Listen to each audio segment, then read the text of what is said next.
2026 സമാധാനത്തിൽ ഊന്നി ജീവിക്കണമെന്ന് വിചാരിച്ചിട്ട് അങ്ങ് ശരിക്കും ഊന്നാൻ പറ്റുന്നില്ല.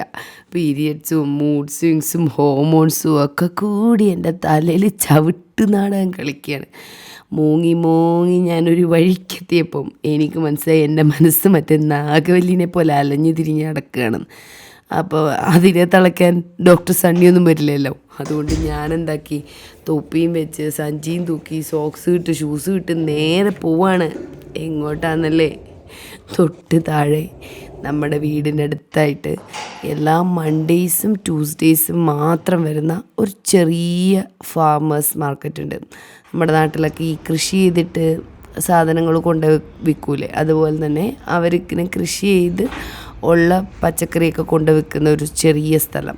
ചെറിയ 2 ഷോപ്സേ ഉള്ളെങ്കിലും അവിടെ നാനാ ജാതിയിൽപ്പെട്ട പച്ചക്കറികളും പഴവർഗ്ഗങ്ങളും ഒക്കെ ഉണ്ട്. ഇത്രയും ഉണ്ടായിട്ടും എനിക്കവിടെ ഈ ഒരു ചീര മാത്രം മതിയായിരുന്നു.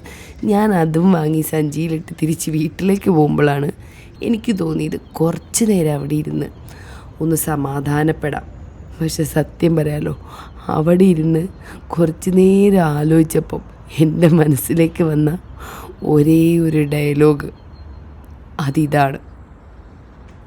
എൻ്റെ പൊന്നു ദൈവമേ, ഞാൻ ഇതിനെക്കാട്ടിലും വലുതിനി എനിക്ക് എന്ത് വരാനാന്ന് ഇങ്ങനെ പറയുന്ന സമയത്ത് അത് ഞാൻ ചലഞ്ച് ചെയ്യുന്നൊന്നല്ല. അത് ഞാൻ എൻ്റെ അവസ്ഥ അറിയുന്നതാ. അപ്പോൾ അത് ചലഞ്ചാക്കിയെടുത്ത് അതിൽ കൂടുതൽ തരല്ലേ, ഒന്ന് നിർത്ത്. അത് നമ്മൾ വേണ്ടാന്ന് പറഞ്ഞാലും വന്നുകൊണ്ടേയിരിക്കും. അപ്പോൾ എന്താണേലും ഈ ഒരു നടത്തത്തിൽ കൂടെ എനിക്ക് ഇന്നത്തേക്ക് കുറച്ചൊരു എനർജിയൊക്കെ കിട്ടിയിട്ടുണ്ട്. അപ്പോൾ ഇതുമായിട്ട് നേരെ പോയി ഇന്ന് വാങ്ങിച്ച ചീരയും ഒരു സാൽമണൊക്കെ വെച്ചൊരു കറി വെക്കുന്നുണ്ട്. അപ്പോൾ അത് നാളെ കാണിച്ചു തരാം. ബായ്.